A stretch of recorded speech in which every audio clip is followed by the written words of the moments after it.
93 FM. 93 Equinox Radio.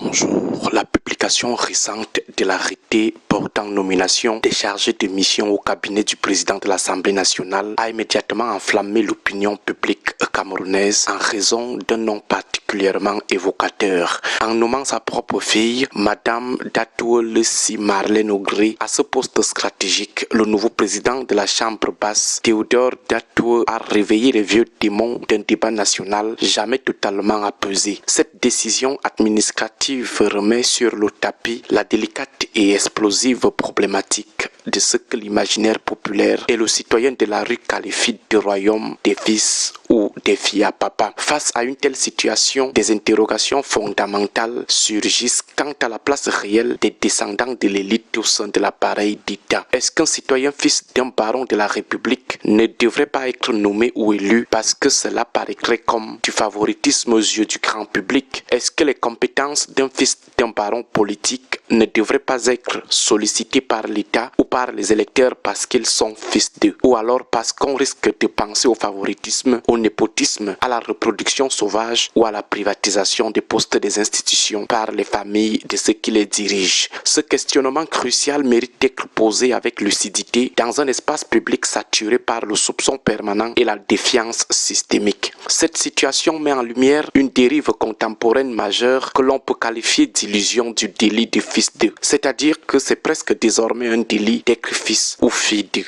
c'est-à-dire fils d'un baron. Il semble en effet qu'il soit devenu presque criminel en soi de naître au sein d'une famille influente de l'appareil étatique. Cette suspicion généralisée ne frappe pas seulement les enfants directs des dirigeants, car parfois il suffit simplement d'avoir le même nom qu'un cadre du régime de Yaoundé pour être victime de ce qu'on appelle le délit de fils d'eux dans les conversations ou sur les plateaux de télévision. Plus grave encore, cette logique d'exclusion irrationnelle s'étend désormais aux critères sociologiques et géographiques, puisqu'il suffit de nos jours d'être ressortissant de l'ère géographique ou sociologique d'un apparatique du régime pour être victime du délit de fils d'eux ou de se voir refuser toute légitimité à accéder à un poste électif. Pourtant, le principe fondamental d'une république digne de ce nom consacre l'égalité absolue de tous les citoyens face aux opportunités. Pour nous, et en principe dans une république, tous les citoyens ont les mêmes droits. Il suffit, dans le cas des nominations et des élections, qu'ils soient seulement compétents et recrutés suivant des canaux objectifs et impartiaux, ou alors qu'ils soient élus sans fraude électorale, sans utilisation abusive des moyens de l'État, sans menaces et répression. Si les populations pensent toujours que c'est du favoritisme, du népotisme, de la privatisation familiale, ethnique ou ethno-régionale des postes politiques et administratifs, c'est aussi parce que le régime de Biya a toujours montré depuis 1982 qu'il est coutumier de ces mots.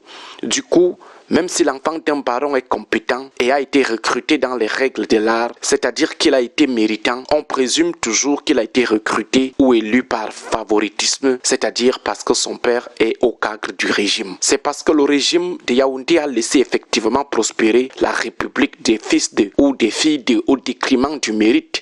La reproduction sauvage, c'est-à-dire celle contraire à celle de Bourdieu, qui repose sur la sanction objective, est une réalité incontestée au Cameroun. Les gens prennent effectivement les institutions dont ils ont la charge de diriger comme des biens familiaux ou ethniques. Dès qu'on nomme quelqu'un quelque part, il remplit l'institution des gens de sa famille ou de son village, son ethnie, sa tribu ou sa région, créant ainsi des enclaves identitaires. C'est cette gestion patrimoniale et tribale qui ruine le pacte républicain et empêche les citoyens de croire à l'honnêteté d'une nomination ou d'une élection d'un fils à papa ou d'une fille à papa, même quand celle-ci repose sur des compétences réelles et véritables ou sur une légitimité populaire établie. Bon début de week-end à tous. 93 FM.